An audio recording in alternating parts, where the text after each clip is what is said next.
Este amigo pues me empezó a tirar carrilla, como decimos, así, bromeando, diciéndome que si quería yo ser sacerdote, y dije que no. Llega otro amigo y se me adelanta y le dice, aquí el Borre está pidiendo informes para entrar al seminario. Esto no es... Y más que comprobar es que no va en contra de Sí. lo que pensamos y dice la sociedad y la iglesia, ¿no? Y dice, bueno, ¿y eso cómo se hace? Le dije, no sé, pero seguro ya existe. Nada más investigamos y lo hacemos.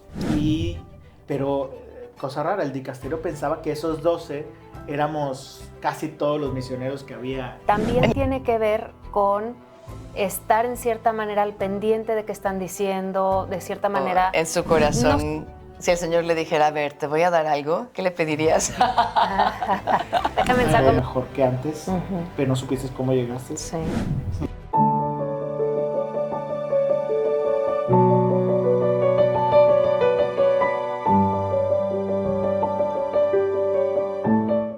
Queridos amigos de Cuando Dios Basta, hoy el Señor nos reúne nuevamente y estamos felices de tener a un sacerdote muy especial de Monterrey aquí con nosotros, el Padre Borre, y queremos hablar un poquito acerca de esta labor y misión tan hermosa que él tiene con medios digitales, pero como siempre lo he dicho, y Pati no me deja mentir, antes de esa misión está la persona. Así que me encantaría, Padre, que usted comenzara hablándonos un poquito de su vocación, quién es el Padre, porque también seguramente es hijo, hermano, ¿verdad? Y cómo empezó esta vocación sacerdotal que luego le lleva a la misión actual de la que queremos estar hablando el día de hoy.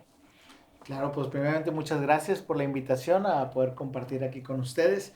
Y bueno, pues me dicen Padre Borre, pero mi nombre es José Juan Montalvo Valdés, nombre secreto porque creo que nadie, ni mis papás me dicen así ahora, ya es Padre Borre. Borre, ¿por qué? Porque fue un apodo que me pusieron en la universidad, de tener el cabello largo y chino, ondulado. Y entonces de ahí me decían Borrego, y luego Borre, y entré al seminario, y ya, bueno, ahorita se me quedó, lo único que se me quedó fue el apodo, todo lo demás se fue, pero lo mantuve porque siempre me ha gustado trabajar con jóvenes, y eso ayuda mucho a romper el hielo, y bueno, pues ya es parte de mi esencia, ¿no? Pero soy el hijo mayor de 3 que somos. Somos de aquí de Monterrey. Bueno, yo me crié ahí en San Nicolás de los Garza, Nuevo León. Siempre cerca de la iglesia, siempre en grupos juveniles, pero nunca pensé en ser sacerdote. Mi mamá sí nos decía, sueño con un hijo sacerdote. Y yo no, dile a mi hermano. ¿Quién va a cumplir mi sueño? Sí, dile a mi hermano. Y mi hermano, no, pues no, y mi hermana, pues menos. No. Entonces, hasta que ya estábamos en la universidad, mi mamá tiró la toalla, dejó de decirlo. Y yo salgo de la universidad, y ese mismo año que salgo de la universidad en agosto, bueno, en noviembre, el 19 de noviembre del 2006 a las 7:30 de la noche, fue cuando descubrí el llamado de Dios. O sea, así de como San Pablo. 7:30. 7:30 de la noche. ¡Ay, no! Y aparte es mi cumpleaños ese día, así que es el mejor regalo de cumpleaños que he recibido, que fue ese descubrir que Dios me llamaba a ser sacerdote. ¿Pero cómo? O sea, aquí la gente va a decir, ¿cómo en un momento? Chisme, bien, padre. ¿A esa hora qué sucedió? Pues, como era mi cumpleaños y era domingo, pues el sábado en la noche hice mi fiesta y todo. ¿Cuántos años tenía? Yo estaba cumpliendo ahí 21 años. Okay. 21 años, y yo estaba viviendo mi vida plenamente. O sea, tenía el trabajo de mis sueños, la novia de mis sueños, sí, tenía muchos amigos, me iba muy bien en mi casa, servía en la iglesia en grupos, o sea, de hecho cuando a las 12 de la noche que mis amigos me cargan y me empiezan a aventar ahí en la fiesta, yo en mi interior hice como una pequeña ejaculatoria y oración de que, Señor, lo tengo todo. O sea, gracias, lo tengo todo, estoy en la cima. Yo creo que Dios me permitió vivir lo que yo siempre había soñado, para después Él mostrarme que tenía un sueño más grande. Porque al día siguiente voy a misa con un amigo, había un seminarista ahí que predicó y dijo: aquellos jóvenes que sirven en la iglesia, tal vez algo más quiere el Señor de ustedes. Yo lo escuchaba y por dentro dije, estaría padre ir a un retiro vocacional, solamente para conocerlo, para aprender dinámicas y tal vez hacerlas en los grupos juveniles que ahí estaban. Total, voy saliendo y por la puerta donde iba a salir, ahí estaba el seminarista. Me acerqué yo solo y me puse a platicar con él, que cuando había un retiro vocacional y todo, pero ahí no había pasado nada todavía. Mis amigos, pues, clásico, los amigos ahí se juntan afuera en el atrio, me ven platicando con el seminarista, uno se acerca y me dice: oye, ¿qué onda, Borre? ¿Quieres ser padre o qué? No, es que lo vi solo y no lo quiero dejar aquí solito al seminarista. Pobrecito. Estoy platicando con él. Oye, pues me puse a platicar con él y este amigo pues me empezó a tirar carrilla, como decimos, así, bromeando, diciéndome que si quería yo ser sacerdote, y dije que no. Llega otro amigo y se me adelanta y le dice, aquí el Borre está pidiendo informes para entrar al seminario, ¿a poco sí? Y yo, no. Y llega otro y otra vez, y entonces empezó a hacerse el chiste local, ¿no? Claro. Y los amigos iban llegando y me preguntaban, ¿quieres ser sacerdote? ¿A poco sí quieres entrar al seminario? Y yo, no sé Y por su qué mamá atrás. en mi mente empezaba a pasar de que, oye, a ver, espérame, cuando estoy con mi novia, le estoy platicando cosas que hago en la iglesia. O cuando estoy en mi trabajo, hago un lado del trabajo, me pongo a preparar un tema que voy a dar en la iglesia. O estoy en mi casa y preparando un material o algo para una fiesta patronal. O sea, como que toda mi vida giraba alrededor de la iglesia. Y cuando estaba en la iglesia, me sentía pleno, me sentía feliz. Entonces, de tantas preguntas de, oye, ¿tú quieres ser sacerdote? Y yo, no sé. Y en mi mente estaba... Y de repente, a los últimos 2 les dije, sí. Yo, ¿cómo? Sí. No sé, pero sí. O sea, es como si me hubieran dicho que ganaste el premio de la Lotería Nacional, la adrenalina. O sea, y es como algo que yo le pongo de ejemplo los lentes, ¿no? Que, oye, ¿dónde están mis lentes? ¿Dónde están mis lentes? Oye, los tenías puestos, ¿no? No te habías dado cuenta. Bueno, yo igual. Yo no me había dado cuenta de tantos signos que me decían que eso era lo mío. Sí. Y fue a través de esos amigos que bromeando me estuvieron preguntando, no sé si como 10, 12 amigos ahí, entre broma y broma, me cayó el 20, me emocioné, estaba con la adrenalina como los discípulos de Maús con el fuego del corazón. Sí. Esa noche yo no pude dormir y mandé un mensaje ahí al centro Que vocacional. fue la noche de su cumpleaños. La noche de mi cumpleaños. Ok. Sí, a esa noche yo no pude dormir, ya no me podía ver yo con familia y todo. Y ahí empezó mi proceso vocacional. Hice 2 procesos vocacionales, me tardé 1 año y medio en entrar al seminario, pero sí, vencí los miedos y todo, y decidí dejarlo todo por entrar a esto. Y la verdad, no me arrepiento, ¿eh? La verdad es que sí, literal, el sueño de Dios era mucho más grande de lo que yo había soñado para mi vida. Sí. Y bueno, fue así como yo descubrí mi vocación. Yo terminé mi carrera como ingeniero industrial administrador. Y ahora que entré al seminario, pues bueno, ahí estudié la licenciatura en filosofía, teología. Y también me gustaba hacer videos, pero el video collage de fotos del retiro, Sí, ¿no? sí. Tal cual. Y a partir de ahí empecé a servir en el seminario haciendo videitos, luego el centro de comunicaciones de ahí. Y ahí me fui metiendo en paralelo con los jóvenes. Trabajar mucho con los jóvenes me gustaba. Y ahí se fue dando como que el Señor fue haciendo su... Tejiendo para que yo llegara de estar haciendo videos collages de fotos y trabajando mucho con la pastoral juvenil, terminar ahora en la misión digital, sobre todo promoviendo el estar cerca de la juventud. Sí. Wow, qué increíble, padre, qué increíble. Y ahora platíquenos justo de esta misión que acaba de empezar para usted, según lo sé, que es esta pastoral digital. ¿Es así? Usted es el encargado de la pastoral digital de Monterrey. De Monterrey, también a nivel nacional de México, Okay. y en el Consejo de Comunicaciones del CELAM, representando la misión digital, y en el consejo que tiene el Dicasterio de Comunicación del Vaticano, también representando un poco Latinoamérica, así. No es porque sepa mucho y, ay, padre, no, es muy importante, sabe mucho. No, es porque somos pocos los que estamos haciendo esto. Entonces no hay de dónde escoger. Aquí tenemos 2 ejemplares. No hay de dónde escoger Así me ha pasado también a mí. No es que seas buena, es que no hay nadie más. Es que ya, es lo que hay. Es lo que hay. Sí. Ahí discúlpenos, esperemos que las siguientes generaciones lo hagan mejor que nosotros. Exactamente. Sí, así empezó, bien curioso. Yo trabajando con los jóvenes vi esta necesidad de la misión digital y empezamos a crear contenido y todo en el seminario. Yo no aparecía, yo producía.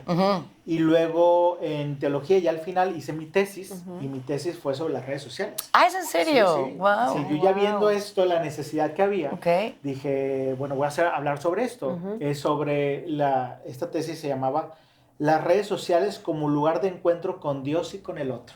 Órale. Pero era un título, imagínense, hace 8 años. Era un título muy retador. Controversial. Controversial. En aquel momento las redes sociales eran del diablo, ¿no? Exactamente, Algo todo lo malo. Algo impersonal, mentiras, etcétera. Entonces yo pongo ese título y mi asesor me dice, oye, no puedes poner ese título. O sea, no. O sea, Tienes que comprobar esto porque sí, esto no es... y más que comprobar es que no va en contra de Sí. lo que pensamos y dice la sociedad y la iglesia, ¿no? Bueno, la iglesia, dígase la gente, porque oficialmente no se decía nada. Sí. Entonces le cambié el nombre a Prácticas Pastorales para Evangelizar en Redes Sociales. Y dije, pues con que me ordenen sacerdote, yo le pongo el título que quiera. Para pasar el examen. Pero qué curioso, Claro. ese título en aquel entonces, ahorita ya es algo normal. Claro. Y sí pasa y sucede, ¿no? Pero en esa tesis yo hablaba sobre que la iglesia debería de acompañar a los influencers, ¿no? A los que están hablando de Dios en las redes sociales. Y ahí lo mencioné. Quedó la tesis y hasta ahí. Yo dije, ya ordenado sacerdote, voy a hacer un proyecto para crear influencers y a evangelizar en redes sociales de una manera un poco más profesional. ¿Y ahí es donde empieza Ilumina Más? Ahí empezó la comunidad de Ilumina Más. Una comunidad donde jóvenes o personas que ya evangelizaban en sus parroquias, pues le digo, vente y te ponemos luces, cámaras, micrófonos y hacemos de ti un influencer católico, ¿no? Wow. ¿Siempre estuvo usted en esta parroquia? No, yo empecé en la parroquia de Guadalupe, Nuestra Señora de Guadalupe, ahí en el municipio de Guadalupe. Ahí lo conocí yo. Ahí empezamos a evangelizar, a crear contenido, a ayudar a otros, y que de repente me hablan los obispos. Dije, me van a regañar. Anda usted moviendo aquí. Igual que la tesis. Sí, porque todo el que estaba en redes sociales era de, quiere ser protagonista, quiere ser famoso, etcétera, ¿no? Entonces me mandan a hablar, dije, me van a regañar. Y no. Resulta que venían del Sínodo de la Juventud, que fue en el, ¿qué? 2018, si no me equivoco, ahí en Roma. Y venían llegando y dicen, oye, pues dicen que tenemos que hacer más presencia en Internet. La iglesia debe estar más presente en Internet. ¿Y tú le sabes a eso? Dinos, ¿qué podemos hacer o qué? Dije, pues no venía preparado, pero tengo una tesis. Mi tesis dice que hagamos una pastoral de redes sociales, una pastoral digital. ¿Y qué es eso? No, pues acompañar. O sea, no es un equipo de comunicación, porque siempre se malinterpretaba. Un equipo de comunicación de Susana dijo, no es crear contenido, es acompañar a aquellos que crean contenido. Y dicen, bueno, ¿y eso cómo se hace? Le dije, no sé, pero seguro ya existe. Nada más investigamos y lo hacemos. No, pues adelante. Y cuando investigamos, resulta que no había. Nulo. En ninguna parte del mundo. No. Yo investigando aquí, allá, en todos lados, no. Había iniciativas de formación, como iMisión, por ejemplo, que es una iniciativa que estaba desde hace mucho, daba formación, pero que acompañara como parte de la pastoral orgánica o de la institución de la iglesia, no había. Entonces hicimos un Frankenstein de ideas y empezamos a darle poco a poco una pastoral digital de aquí de la Arquidiócesis de Monterrey. Ya después me enteré, gracias al Dicasterio de Comunicación, de que, pues sí, que al parecer fuimos de los primeros que empezamos con este concepto de acompañamiento. ¿Sí? Y gracias a Dios lo hemos ido impulsando y ahora ya hay muchas iniciativas en muchos lugares. Pero sí, así comenzó un poco aquí con nosotros esta experiencia y empezamos a trabajar, empezamos a crear ahí espacios como este estudio y demás. En aquel entonces estábamos allá en Guadalupe. Y terminando casi la pandemia empezamos a hacer encuentros de misioneros, de ahí surge Hechos 29 también, la idea de hacer un encuentro más grande. Apenas, y así empezar a hacer iniciativas. ¿Sí? Hechos 29 me llevó a conocer a Monseñor Lucio del Dicasterio y a empezar a colaborar ahí para el sínodo de la sinodalidad, que cuando comenzaron juntaron primero a 6 misioneros digitales, 6 influencers, y luego se les hizo poquito el muestreo que sacaban a través de ellos. No, pues inviten a otros, y yo entré en ese grupito de 12,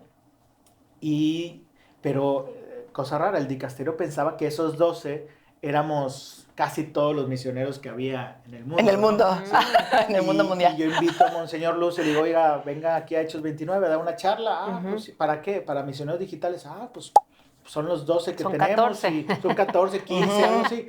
Le dije, no, son 70. ¿Cómo que 70? ¿De dónde salió bastante? Le dije, bastante, pues hay mucho más. Muchos más, Yo nada más contacté a 70 y debe haber más. Oye, pues háblame de eso, y empezamos los procesos para participar en el sínodo, trayendo todo, juntamos una comunidad de 250 misioneros, y de ahí empezó a crecer y a crear otras comunidades en otros países, en otros continentes, y bueno, fue un boom, pero sí, eso ha sido un poco el caminito de la pastoral digital, primero aquí en la diócesis, y luego nos brincamos al dicasterio, y luego por hacer ruido en el dicasterio y en el sínodo, me hablaron del CELAM para hacer esto más grande en toda Latinoamérica. Y hacíamos cosas para México, pero muy aisladas, ya hasta que el año pasado, gracias a Dios, ya me dijeron, oye, vamos a crear la Pastoral Digital de México, y bueno, pues ahorita ya estamos en todo eso, acompañando procesos de Monterrey, procesos de México, y muchos países de Latinoamérica que ya están comenzando con esto nuevo, gracias a que sucedió este jubileo de los misioneros digitales, Sí, claro. y que el Papa León dio todo un discurso, ¿no? Sí. Promoviendo la misión digital. Eso hizo un boom, y ya todas las conferencias episcopales de Latinoamérica al menos están buscando iniciativas de esto. Y insisto, ¿no? O sea, no hay mucho de dónde escoger. Entonces, pues el padre Borre sabe de algo de eso. Y por eso pues me hablan y apoyamos procesos, pero casi es inventar en la marcha, ¿no? Porque es un nuevo carisma de la iglesia. Claro, y también lo digital, como que se reinventa cada mañana, amaneces y ahora qué es lo nuevo, y ahora cómo hay que hacerle. Plataforma y qué Sí, algoritmo, sí, no sí. todo. Pero finalmente, padre, en su experiencia, hablando de acompañar a los influencers, ¿cuáles son las necesidades más acuciantes que usted ha encontrado? ¿Por dónde hay que formarnos más? ¿No? ¿Dónde ve que flaqueamos? Que sería por ahí donde hay que hincarle el Pues diente. hay necesidades de ambos lados, ¿no? Que la iglesia debe ofrecer y que el misionero digital también debe de buscar, ¿no? ¿Qué necesidades yo veo en los misioneros digitales? Uno es más lo eclesial, ¿sí? A veces, porque así sucedió, así surgió este carisma de el Papa no me mandó, mi obispo no me mandó, ni mi párroco me mandó a evangelizar en redes, surgió de esa inquietud del Espíritu Santo en mi corazón, y hago mi cuenta y yo empiezo en mi trinchera. Y entonces el enlace con tu parroquia, con una comunidad, con tu obispo, a veces es muy débil, ¿no? Entonces no estamos al tanto de nuestra iglesia. Entonces, primera área de oportunidad creo que caminar eclesialmente, ¿no? Acercarnos, reportarnos, decirle a mi párroco, oye, pues si te puedo servir en algo, o pertenecer a una comunidad donde yo también crezca y me forme, o con mi obispo en la diócesis, en las comunicaciones de la diócesis, cómo podemos interactuar. En fin, en las actividades que ahora ya hay más a nivel mundial o a nivel nacional, integrarnos un poquito a eso. Y otra que también veo en la necesidad de los misioneros es la formación. ¿Sí? Estoy de acuerdo, qué bueno que estamos respondiendo a la misión que el Señor puso en nuestro corazón, pero las redes sociales también nos dan una responsabilidad muy importante. La gente nos escucha. Creo que ahora en general yo veo un TikTok de cualquier tema y le creo al que me está hablando. Sí, sí. Aunque no es médico, aunque no es experto, aunque lo escuchó él en un pasillo. Aunque lo diga con seguridad, ya. Y yo digo, oye, pues él lo dijo, es verdad, ¿no? Entonces tenemos una responsabilidad muy importante que si yo voy a hablar de Dios y voy a hablar de ciertos temas, tengo que prepararme para decirlo al menos bien, ¿no? Y poder dar respuesta a lo que la gente está buscando a través de mi contenido. Entonces, yo creo que esas dos áreas de oportunidad, aparte de las necesidades humanas y cristianas que tenemos todos, dirección espiritual, formación, sacramentos, o sea, eso hay. Y la oración, ¿no? Yo creo que la oración, si no patinamos. Siempre le he dicho a los misioneros digitales, primero pregúntale al Señor qué quiere que digas. Y ya sea Él en la oración o en la comunidad te va a responder qué necesita que digas. Y después busca la mejor plataforma y la mejor estrategia y el mejor tendencia y demás para hacerlo. Pero cuidado con hacerlo al revés. Sí. ¿Qué está en tendencia? ¿Cuál es la mejor plataforma para que me vaya bien? Y ahora sí veo qué cosa de Dios cabe ahí. Oh, Dios bendice mi proyecto. Sí, sí. Yo decidí qué voy a hablar y qué voy a hacer y todo, y porque lo que me inspira es los likes y los seguidores. Sí. Que esto no es malo, o sea, los likes y los seguidores no son malos. Es como si, yo siempre digo, si le preguntábamos a un padre, ¿te gusta el templo lleno o vacío cuando celebras la misa? Pues lleno. Pero no me voy a poner a hacer payasadas y cosas raras para que se llene el templo, no. Voy a hacer una experiencia de encuentro con Dios tan buena que la gente quiera venir, ¿verdad? Igual las redes sociales. O sea, no busco los likes y los seguidores, pero espero crear un contenido tan bueno que ese like sea una amena, esa experiencia de Dios, ¿no? Y que los seguidores sean porque les gusta este contenido y les ayuda y por eso lo buscan. Entonces, pero bueno, para esto la iglesia debe de responder también. Yo le digo a la iglesia, a veces los obispos incluso, es que los misioneros hacen esto y esto. ¿Y dónde ha estado la iglesia para formarlos? O sea, es injusto regañar a alguien al cual no les he enseñado antes. Claro. Y entonces más bien es estos adolescentes, jóvenes, porque dicen, ay, son un chavillos chiflados. ¿Cuál chiflado? O sea, en esta sociedad, en este entorno, quieren hablar de Dios públicamente. O sea, wow. Sí. Y muchos de esos adolescentes tienen más alcance que incluso apóstoles en su vida. Sí. Pueden llegar a miles y millones de personas. Increíble. Totalmente. ¿Y dónde está la iglesia para acompañarlos a ellos, para ayudarles, ¿no? Entonces, ahora que me presenté en la Asamblea de Obispos para presentar la Pastoral Digital de México, Usted los regañó. no los regañé, más o menos los alenté, les dije, oigan, necesitamos Claro. acompañamiento, esto, Sí. lo otro, ayúdenos. Y la frase final que dije, si los hijos de Dios están en las redes sociales, la Madre Iglesia debe estar ahí con ellos. Sí. Y con eso dimos banderazo a la Pastoral Digital. Olé. Qué interesante, padre, qué interesante. Y a ver, me imagino, este acompañamiento del que usted habla también tiene que ver con estar en cierta manera al pendiente de qué están diciendo, de cierta manera, no censurar, pero sí decir, oye, esto no está correcto, esto sí va por buena línea o no, o ustedes tienen injerencia en eso o no. No tanto injerencia, es una pastoral que acompaña, como Ok. cualquier otra pastoral. O sea, por ejemplo, si hay misioneros en África, ¿hay alguien que los está supervisando y checando qué dicen palabra por palabra? No. Hay un acompañamiento, claro, si hay una queja o algo, se escucha, se atiende, se cita a la persona, pero es un acompañamiento pastoral, ¿no? Como en cualquier otro lado. O sea, yo, a veces me dicen los obispos también, o sacerdotes, me dicen, es que a veces dicen cada locura ahí en las redes. Dije, bueno, ¿y qué pasa en los retiros de jóvenes, por ejemplo, que dan charlas ahí en una quinta, en un rancho, una casa de retiros? Sí. Y yo fui joven. Yo ya después en el seminario me di cuenta de muchas cosas que dije y que no estaban bien, ¿verdad?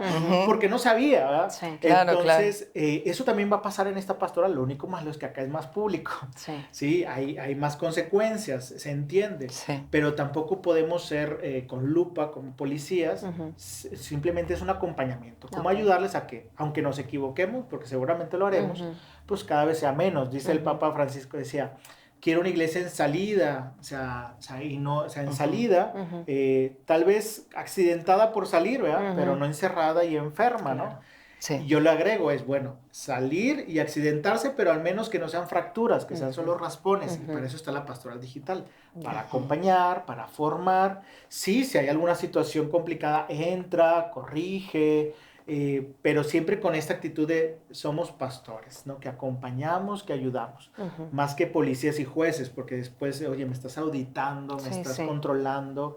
No es lo que buscamos. Buscamos que eso que el Señor ha puesto en tu corazón pues tenga un buen rumbo. Y para eso te vamos a dar los elementos para poder responder lo mejor posible. Pero poco a poco la iglesia está sacando documentos, está sacando ya procesos, ya pastorales. Ahí vamos poco a poco. Espero que podamos ir madurando esta pastoral para que nuestra misión digital cada vez sea mejor, más profesional y sobre todo pues realmente provoque esos encuentros con el Señor. Okay. Y hablando del futuro, padre, ¿cuáles son sus sueños o su visión en esta pastoral? Que siempre es importante como que para dónde vamos, ¿verdad? Bueno, el padre siempre tiene N,000 proyectos, tengo que decirles, nunca lo ven ocioso, pero en su corazón, si el Señor le dijera, a ver, te voy a dar algo, ¿qué le pedirías?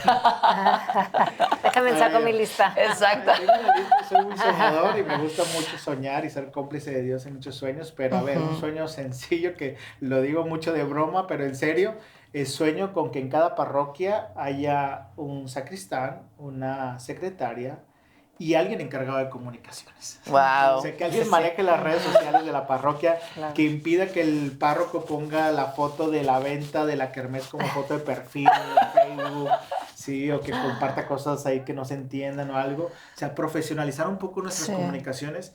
Y no solamente por estar bien en las redes, sino hay un reflejo de la presencia en redes con la presencia en la parroquia. La imagen. Presencial. Sí, aquí en Fátima es un ejemplo de eso, que no había jóvenes y ahora después de 3 años estamos llenísimos de jóvenes y creo que mucho tiene que repercutir la presencia en redes. Ahora hace poco estábamos grabando unos videos para los cursos Alfa y ellos me dan una frase que sí embona muy bien. Las redes sociales son la invitación. La comunidad es el puente. O sea, ya cuando llegas aquí es el puente para encontrarte con Dios y con la iglesia. Sí. Entonces, uno ve la invitación en las redes sociales y dice, esto va a estar bueno. Entonces, nuestra presencia en redes sociales, compartir la vida de la comunidad, lo que hacemos, ¿no? Acerca a la gente, ¿no? Es una invitación que intriga, que ayuda. Entonces, si lo hacemos bien y profesional, pues sería buenísimo. Pero bueno, ese es un sueño aquí a nivel cancha, ¿no? Que las parroquias. Ojalá que esta misión digital vaya madurando para que sea parte de nuestra pastoral orgánica, o sea, que sea parte de las cosas que la iglesia atiende, porque de hecho lo comentaban en el Sínodo de la Sinodalidad, que había muchos temas y los obispos dicen, hay muchos temas aquí que estamos discutiendo, pero son temas internos, ¿no? O sea, no estamos peleando por el color del mantel que vamos a poner en el altar, y no por los que están misionando y atrayéndolos alejados. Entonces tenemos que poner más atención a eso. Sí. Y eso es lo que la iglesia está ahora trabajando. Entonces sueño con que la iglesia, no olvidemos, creo que la crisis más grande que tenemos ahora, más que ideologías, más que esto, que el otro, es la crisis misionera. No tenemos una identidad misionera o un concepto de que todos estamos aquí para predicar el evangelio. Entonces creo que este carisma, esta misión digital es la respuesta a esa necesidad, y ojalá que mi sueño es que se madure a que sea estructurado en todos los niveles de la iglesia. Sí, sí, sí. Ay, padre, pues felicidades por esta iniciativa que como lo estoy entendiendo fue usted el pionero, pues casi a nivel mundial, ¿no? de impulsar esto. Entonces, pionero aquí, ¿verdad? Y que hemos compartido, pero las inquietudes empezaron a salir en muchos lados, ¿no? Ya después salieron en otros países, claro.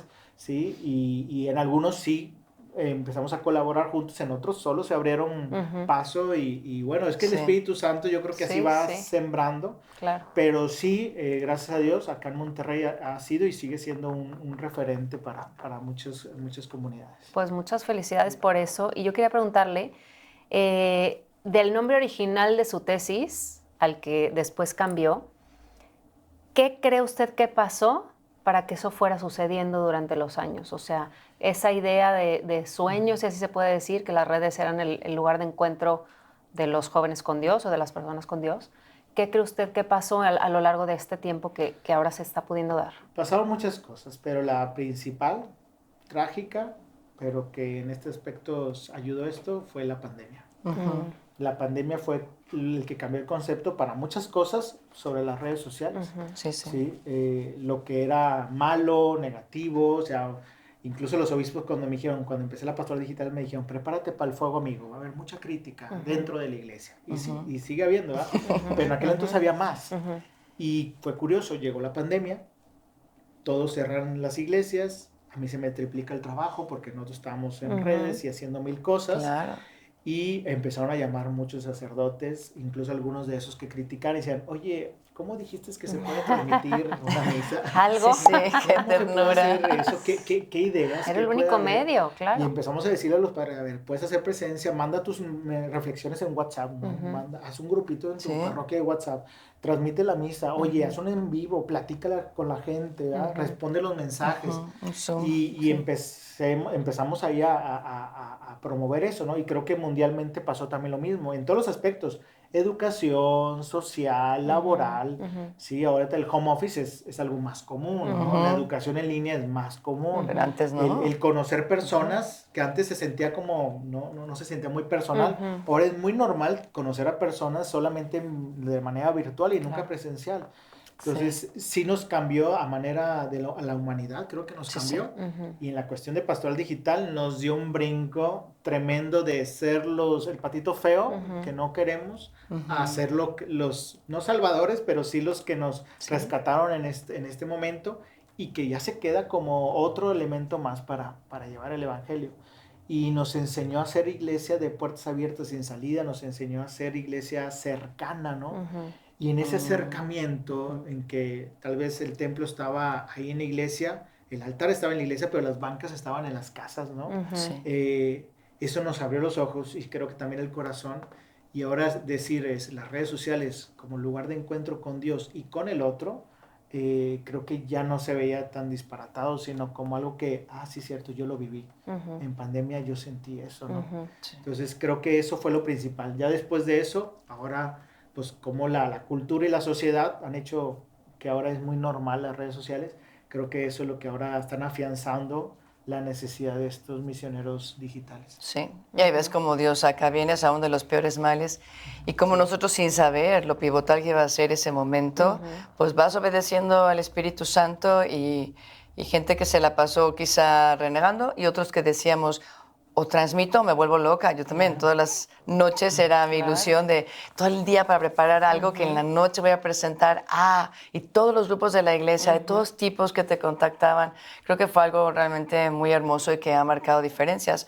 Ahora tenemos un gran reto con la IA y eso es de las últimas preguntas que quiero hacer, pero quizá envuelta en consejo a todos estos que ya estamos tratando de hacer el bien allí y que queremos que se transmita lo mejor que se pueda. ¿Cómo podemos hacer de esa IA la aliada? ¿O cómo podríamos saber, pero la IA no puede ser qué? ¿Qué diría usted? Primer punto es, se teme a lo que se desconoce. Siempre en la historia de la humanidad se teme a lo que se desconoce. Entonces yo primer consejo que les daría es fórmense lo más que puedan en inteligencia artificial. Tomen todos los cursos sabidos y por haber, vean todos los videos acerca de eso, de cada una de las herramientas que ustedes crean conveniente, fórmense.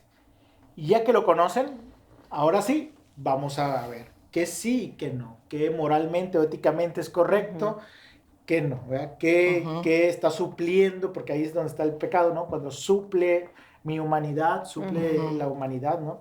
Y entonces decía el Papa León, dice, usa la inteligencia artificial de tal manera que cuando no esté, tú sigas siendo la misma persona y puedas seguir haciendo lo mismo. Sí. O sea, tal vez editar un video me tardaría 3 horas y con la inteligencia artificial en 5 minutos.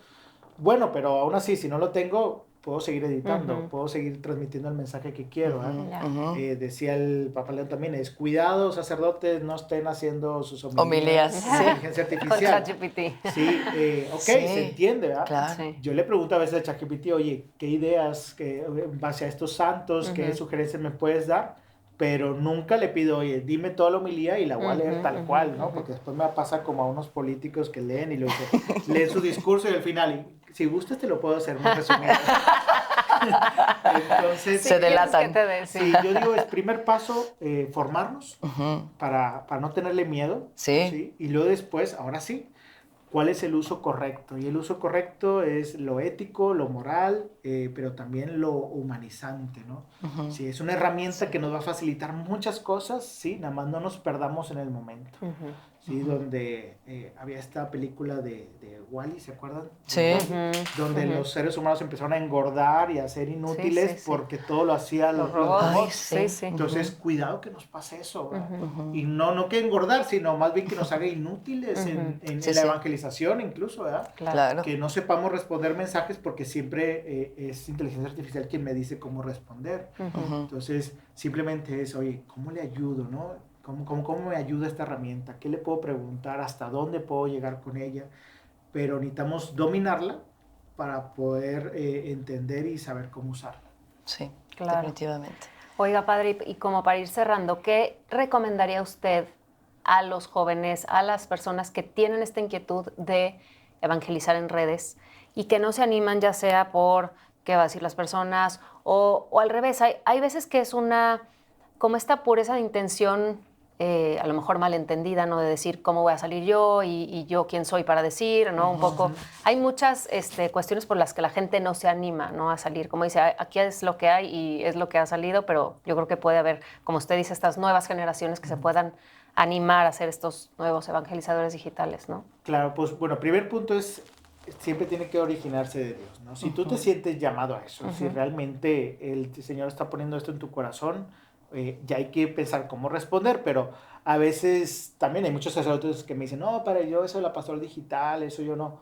Dije, lo entiendo, no todos estamos llamados a todas las pastorales, pero tampoco lo impidas, ¿no? Claro, impulsa, sí. Impúlsalo con los jóvenes, con alguien que sí le guste. O sea, tú no tienes que hacer la pastoral infantil o la pastoral penitenciaria siempre, ¿no? Si te toca y es el llamado que el Señor te hace, lo respondes. Si no, al menos lo apoyes y si te piden ayuda, pues correspondes. Igual acá. Primero preguntar al Señor, oye, Señor, ¿esto que siento es tuyo? ¿Realmente me estás pidiendo esta misión? Y después de que confirmes eso, pues lamentablemente todas las misiones del Señor requieren esfuerzo, sacrificio, crítica, rechazo, lágrimas, pero también hay muchas alegrías, gozo, satisfacción. Entonces, pasar ese camino, ¿no? de responder, pero siempre con el Señor en el corazón. Cuando Él lo ha puesto en tu corazón, o sea, puedes ser capaz de o sea, lo económico, lo técnico, o lo espiritual, el Señor de alguna manera te va a ir guiando, ¿no? Digo, pues tenemos la experiencia de haber empezado hace mucho tiempo y yo soy un testigo de eso, de a mí no me gustaban las cámaras, a mí no me gustaban los micrófonos, yo era una persona muy cohibida de chiquito, y el Señor me fue preparando. Yo pues os digo, todo lo que soy ahorita en las redes sociales, todo lo que hago y demás, no es mío, es totalmente del Señor, Sí. que me fue preparando para esta misión y me sigue preparando. Y hace unos años me caía gordo hacer historias y ahora es lo que más hago porque es lo que causa más, como dicen, engagement, pero es Impacto. acercamiento a la gente, ¿sí? Y voy entendiendo esto y voy entendiendo la misión del que el Señor me pide y voy venciendo miedos y voy enfrentando retos y también voy viendo resultados y frutos. Entonces, aviéntense. O sea, primero la oración, que es lo que el Señor te pide, y aviéntate a vivir esa misión, con todo lo que conlleva eso. En la teología del cuerpo, Juan Pablo II, en otro contexto, pero sí dice, el llamado es promesa. El llamado es eficaz. O sea, Dios llama con eficacia. Entonces, si Dios llama, da la gracia para lo que te está pidiendo y eso da mucha paz. Por eso me parece muy sabio todo lo que está diciendo, Padre. Y ya para terminar, lo que hacemos nosotros es platicar un poquito con qué te quedas de esta entrevista, inclusive para el que está siendo entrevistado, porque Pati siempre dice, en tu propia narrativa te vas escuchando y de repente el Señor te subraya algo de, no te olvides de esto, Borre. O sea, y entonces, y luego lo que hemos recibido nosotros al estar contigo brevemente para ya poder cerrar. Ya, pues como dice la palabra de Dios, que hay que recordar el primer amor, ¿no? Sí, el recordar, el ver hacia atrás tu historia, la vas narrando y mientras más la platicas, más te emocionas. Por un lado, yo me sorprendo, o sea, cada vez que platico de dónde vengo y dónde estamos, me sorprendo de lo que el Señor ha hecho, sobre todo eso que les decía de que yo había soñado algo y el Señor tiene un sueño más grande, y ese sueño más grande no termina de hacerse grande. Entonces, el estarlo narrando aquí es ver cómo el Señor ha sido grande y lo sigue haciendo más grande. Entonces, con esto me quedo, cómo el Señor, si tú estás dispuesto a responderle, Él puede hacer cosas tremendas que nunca pensaste ni llegaste a imaginar y soñar. Él lo va a hacer posible y te va a dar lo que necesites para lograrlo, porque él sueña puras cosas grandes, así que atrévanse a soñar con el Señor. Ay, qué bonito. Muchas gracias, Padre. Pues la verdad me tocó cuando usted dijo, he vencido mis miedos y de repente al final lo que no conocemos nos da miedo. Dije, ándale, sí tengo que dedicarle el diente a esto de la inteligencia artificial. Ahorita que montamos las cámaras, ¿verdad? Y poder formar, y aunque, pues sí, uno tiene que vencerse y nadie se imaginará que detrás hay una persona tímida o que le cueste grabarse o entender cómo picarle a qué botón, pero ahí estás porque el Señor te ha puesto aquí y con nuevos retos que nunca te puedes acomodar, y para mí sí este es un reto al que debo de darle un poco más de atención y formarme. Creo que es la invitación que también el Señor me hace, cada día seguir venciendo los propios miedos, ¿verdad? Gracias, Padre, y gracias, Rebe. Yo un poco me llamó mucho la atención esa frase que usted decía cuando me aventaban, yo decía, es que lo tengo todo, ¿no? Y qué impresión cómo a veces, pues eso, centramos nuestras energías, como todo lo que queremos y buscamos en lo que el mundo podría decir que es tenerlo todo, ¿no?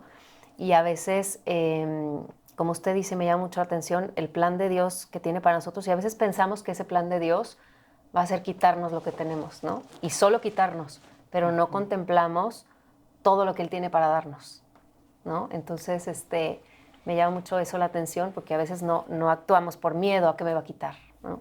Pero esa recompensa tan grande que Él tiene para nosotros, pues es la otra cara de la moneda, que a lo mejor por esa incertidumbre no tomamos esas decisiones y esos pasos, ¿no? Hay nada más tener cuidado, no se conformen con lo poco que te ofrece el mundo. Dios siempre tiene muchas cosas más que ofrecerte, y caminando va mejorando, ¿sí? Sin darte cuenta, de repente ya estás en un punto donde está todo mejor que antes, pero no supiste cómo llegaste. Sí.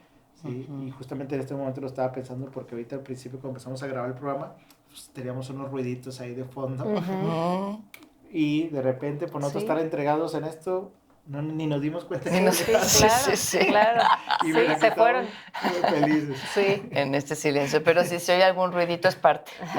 Es parte de, así que, pero bueno, lo aceptamos, lo abrazamos, les agradecemos el habernos escuchado hoy o haber visto este programa en video. Gracias, Padre, de verdad, por darnos tu tiempo, que es muy valioso, lo sabemos. Y bueno, nuestro tema siempre es cuando Dios basta y creo que ha sido precioso que tu propio testimonio lo verifica nuevamente. Así que pues gracias, Así Pati, es. gracias, Padre, y nos vemos a la próxima. Dios me los bendiga a todos. Muchas gracias a todos. Gracias, Padre.